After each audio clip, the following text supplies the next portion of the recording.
வணக்கம் மக்களே. ஒரு நாள் விடுமுறை விட்டால் கூட குழந்தைங்களை கூட்டிகிட்டு எங்கே போகிறது அப்படின்னு தவிக்கிறவங்களுக்காக தான் இந்த காணொளி. இதில் பார்த்தீங்கன்னாலே தெரியும், உங்களுக்கு இந்த பூங்காவில் எல்லா விதமான விளையாட்டுகளுக்கும் தனித்தனியாக திடல்கள் இருக்குது. இதற்கு தேவையான பொருள்களை எடுத்துகிட்டு போனோம்னா நம்முடைய குழந்தைகள் அங்கேயே விளையாடலாம்.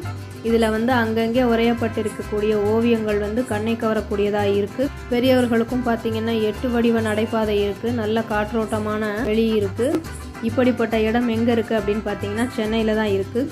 இங்கே அரிய வகையான மரங்களை கூட வச்சுருக்காங்க. அதனுடைய பெயர் பலகையும் போட்டிருக்காங்க.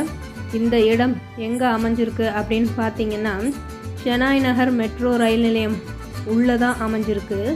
இது திருவிக்கா பூங்கா.